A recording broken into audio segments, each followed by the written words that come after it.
নমস্কাৰ প্ৰিয় দৰ্শক, উপস্থিত আছোঁ গুৱাহাটীৰ সোণাপুৰস্থিত kidney hospital institute of urology and kidney disease চমুকৈ IUKD-ত। মোৰ সৈতে এতিয়া উপস্থিত আছে IUKD-ৰ বিশিষ্ট nephrologist doctor Sweety Kakoti. Doctor Kakoti নমস্কাৰ, আপোনাক স্বাগতম জনাইছোঁ। হয়, আজি আমি সহজ সৰলভাৱে আমি বুজিবলৈ চেষ্টা কৰিম যে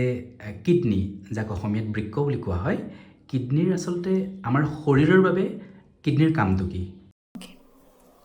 টু ষ্টাৰ্ট উইথ কিডনীৰ চাইজটো বা কেনেকুৱা ধৰণৰ হয়, ক'ত থাকে, আমি এইখিনি অলপ জানিলোঁ। কিডনীৰ চাইজটো এৰাউণ্ড 10 to 12 চেণ্টিমিটাৰ হয়। আমাৰ পিছফালে যোনখিনি আমি ফ্লেংকছ বুলি কওঁ, পিঠি, সেইখিনি জেগাত দুফালে দুটা কিডনী থাকে। আৰু ইয়াৰ ফাংচনছ এৰাউণ্ড 10 to 12 চেণ্টিমিটাৰ ইমান মানুহ। তো কিডনীৰ ফাংচনছ বা কি ধৰণে সি কাম কৰে বুলি ক'ব গ'লে, প্ৰথমতে হয় কি শৰীৰত কনষ্টেণ্ট যোনটো আমাৰ মেটাবলিজিম, তাৰ কাৰণে বেলেগ বেলেগ ধৰণৰ সৰল পদাৰ্থবিলাক বনি থাকে আৰু সেইটো কিডনীটোৱে গাৰ পৰা উলিয়াই দিয়াত সহায় কৰে পেচাবৰ জৰিয়তে।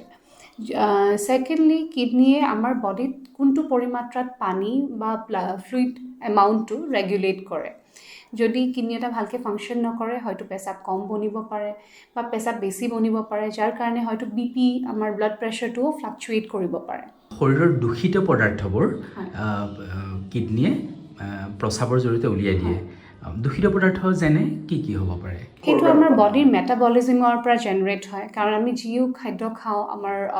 তাতে কাৰ্বহাইড্ৰেট হৈ গ'ল, প্ৰ'টিন হৈ গ'ল, এই গোটেইখিনি বস্তু মেটাবলিজিমৰ থ্ৰুদি আমাৰ বডিত এনাৰ্জি দিয়ে আৰু তাৰে কিছুমান বাই প্ৰডাক্টছ হিচাপে টক্সিনছবোৰ ফৰ্ম হয় আৰু সেইটো শৰীৰৰ পৰা কিডনীয়ে উলিয়াই দিয়ে, যোনটো আমাৰ শৰীৰত দৰকাৰ নাই। থাৰ্ডলি, কিডনীয়ে আমাৰ শৰীৰত যেনেকৈ পটাছিয়ামৰ পৰিমাত্ৰা সেইটোও ৰেগুলেট কৰে। আমাৰ বোন হেল্থতো কিডনীৰ এটা ৰোল থাকে, বিকজ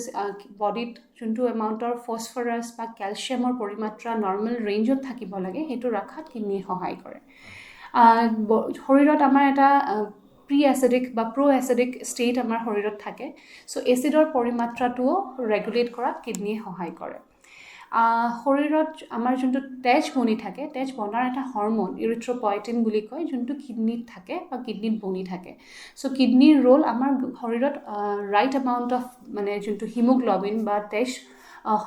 যোনটো পৰিমাণত এটা শৰীৰত নৰ্মেলি লাগে, সেই বস্তুটো মেইনটেইন কৰাটো সি সহায় কৰে। চ' এনেকুৱা ধৰণৰ কিডনীৰ আমাৰ ফাংচনছবোৰ। এতিয়া ডাক্তৰ কাকতি, আপোনাক সুধিব খুজিছোঁ, যদি আমাৰ ব্লাড প্ৰেছাৰটো যদি খুব বেছি হৈ থাকে বা খুব কমি থাকে, গতিকে এই ক্ষেত্ৰত কিডনীটোৰ ওপৰত কেনেধৰণৰ প্ৰভাৱ পৰিব পাৰে? ব্লাড প্ৰেছাৰ মানে যিকোনো এটা তেজৰ নলীডোলৰ ভিতৰত থকা তেজখিনিয়ে সেই ফ্ল'টোত বা ব্লাড ভেচেলটোত কি ধৰণৰ প্ৰেছাৰ এক্সাৰ্ট কৰে। যিহেতু প্ৰতিটো কিডনীয়ে হওক বা প্ৰতিটো অংগই হওক, তাত এটা ব্লাড ছাপ্লাই থাকে আৰু সেই ছাপ্লাইটো অত্যন্ত জৰুৰী চ' ডেট সেই অৰ্গেনটো বা সেই অংগটো ভালকৈ ফাংচন কৰাৰ বাবে। এতিয়া যদিহে ব্লাড প্ৰেছাৰ বেছি কমি যায়, তেতিয়া হয়তো কিডনীলৈ তেজ চলাচলটো কমিব পাৰে, বা যদি ব্লাড প্ৰেছাৰ কনষ্টেণ্টলি বাঢ়ি থাকে, তেতিয়াও সেই প্ৰেছাৰটোৱে যাই পেলাই কিডনীত ক্ষতি কৰিব পাৰে। চ' দুয়োটাৰ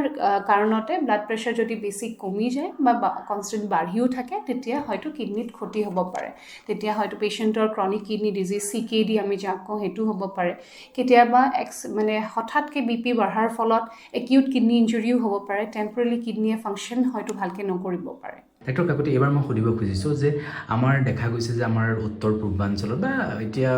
ভাৰতবৰ্ষই কওক বা গোটেই পৃথিৱীতে কওক, ডায়েবেটিছ ৰোগীৰ সংখ্যা বহুত বাঢ়িছে। এতিয়া বহুদিন ডায়েবেটিছ হৈ থাকিলে বা এগৰাকী ডায়েবেটিছ ৰোগীৰ ক্ষেত্ৰত আমি কিডনীটো আমি কিমান ভালকৈ ৰখাটো উচিত বা কিডনীৰ কেনেধৰণে আমি যত্ন লোৱা উচিত, আৰু যদি ডায়েবেটিছ হৈ থাকে তেতিয়াহ'লে কিডনীটোৰ ওপৰত কি প্ৰভাৱ পৰিব পাৰে? হয়, ডায়েবেটিছে কি ধৰণে কিডনীত ক্ষতি কৰে বুলি ক'ব গ'লে, সহজ ভাষাত দুটা বস্তু। কিডনীৰ যোনখন ফিল্টাৰ আছে, সেই ফিল্টাৰটোৰ ওপৰত হাই ব্লাড চুগাৰ লেভেলছৰ কাৰণে সেই ফিল্টাৰটোৰ ওপৰত প্ৰেছাৰ পৰে, যাৰ ফলত সেই ফিল্টাৰখন ডেমেজ হ'ব পাৰে। ছেকেণ্ডলি, হাই ব্লাড চুগাৰ লেভেলৰ কাৰণে এগেইন সেই তেজ চলাচলৰ যোনবিলাক নলী থাকে, তাত ডেমেজ হ'ব পাৰে আৰু এইটো কনষ্টেণ্টলি চলি থাকিলে এটা সময়ত কিডনীটো শুকাই যোৱাত সহায় কৰিব পাৰে। চ'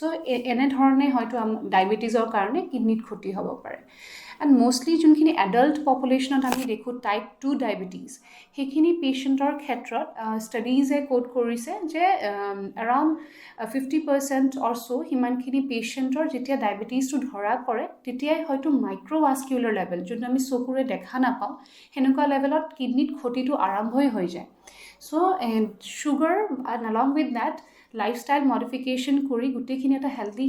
লাইফষ্টাইল মেইনটেইন কৰা এণ্ড এটা নৰ্মেল ব্লাড ছুগাৰ মেইনটেইন কৰা অত্যন্ত জৰুৰী চ' ডেট এই ইঞ্জুৰিটো কিডনিত কনষ্টেণ্ট যাতে আৰু বাঢ়ি পেলাই কিডনিটোৰ বেছিকৈ ক্ষতি নকৰে আমাৰ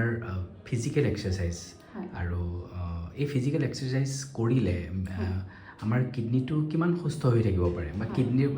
শাৰীৰিক পৰিশ্ৰম বা ব্যায়ামে আমাৰ কিডনিটো কেনেধৰণে ভালকৈ ৰাখিব পাৰে আৰু যদি আমি শাৰীৰিক পৰিশ্ৰম বা ব্যায়াম নকৰোঁ তেতিয়াহ'লে কিডনিটোৰ ওপৰত কিবা বেয়া প্ৰভাৱ পৰিব পাৰে নেকি হয় এক্সেক্টলি এক্সাৰচাইজৰ ৰোলটো ক'ব গ'লে it depends on the modification of the risk factors মানে যি ধৰণে ডায়েবেটিছ হৈছে ডায়েবেটিছত এতিয়া এক্সাৰচাইজৰ ৰোল যদি আমি কওঁ যদি আপুনি ৰেগুলাৰ এক্সাৰচাইজ কৰে আপোনাৰ মাছলছত ইনচুলিনৰ ইউটিলাইজেশ্যনটো বাঢ়ে ইনচুলিন ৰেজিষ্টেঞ্চ বডিত কমে যাৰ ফলত আপোনাৰ ছুগাৰ লেভেলছ কণ্ট্ৰল হয় ছুগাৰ লেভেলছ কণ্ট্ৰল হ'লে আপোনাৰ কিডনিটো তাৰ এটা গুড ইফেক্ট কৰে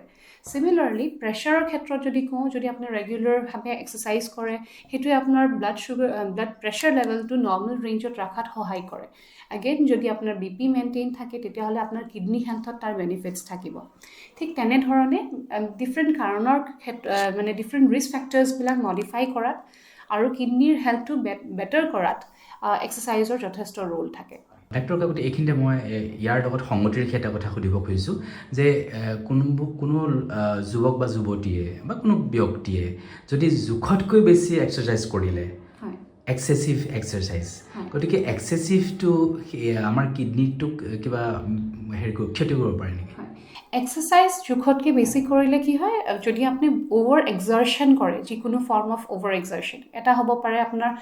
শৰীৰৰ পৰা বেছি ঘামাৰ ফলত পানীৰ পৰিমাত্ৰা কমি যাব পাৰে যদি আপুনি এডিকুৱেট এমাউণ্ট অফ ৱাটাৰ লৈ পেলাই সেই পৰিমাত্ৰাটো মেইনটেইন কৰি নাৰাখে যোনখিনি ফ্লুইড লছ তাৰ পৰা হৈ গ'ল তেতিয়া আপুনি ডিহাইড্ৰেশ্যন হ'ব পাৰে বডিত BP ফল কৰিব পাৰে আৰু সেনেকৈ যোনটো মই অলৰেডি মেনশ্যন কৰিছোঁ তেনেকৈ সেইটো কিডনি হেল্থটোত ইম্পেয়াৰ কৰিব পাৰে ছেকেণ্ডলি অভাৰ এক্সাৰশ্যনৰ ফলত কেতিয়াবা মাছল ইঞ্জুৰি হয় আৰু মাছল ইঞ্জুৰিৰ কাৰণেও কিডনিত ইঞ্জুৰি হ'ব পাৰে যেনেকৈ ৰেবডোমাইলাইচিছ বুলি আমি কওঁ সেনেকুৱা ধৰণৰ ডিজিজ হ'ব পাৰে ডাক্তৰ কাকতি আপুনি অত্যন্ত ব্যস্ত তাৰ মাজতে আমাক এইখিনি সময় দিলে গতিকে আপোনাক ধন্যবাদ জ্ঞাপন কৰিছোঁ একেবাৰে শেষত আপোনাক সুধিব খুজিছোঁ যে গুৱাহাটীৰ সোণাপুৰ স্থিত কিডনি হস্পিটেল IUKD আপুনি কেই বজাৰ পৰা কেই বজালৈ উপলব্ধ হয় মই ইয়াতে IUKD institute of urology and kidney disease সোণাপুৰত every day from Monday to Friday 9 AM to 12 PM লৈ এভেইলেবল থাকোঁ ডাক্তৰ কাকতি ধন্যবাদ জনাইছোঁ আপোনাৰ সৈতে আমি আগলৈও কথা পাতিম আপোনাৰ আজি এই সুনিশিৰীয়া কথাখিনি মই ভাবিছোঁ আমাৰ স্বাস্থ্য সচেতন ব্যক্তিসকললৈ এটা খুব সুন্দৰ বাৰ্তা গৈছে আপোনাৰ আজিৰ দিনটো শুভ হওক ধন্যবাদ থেংক ইউ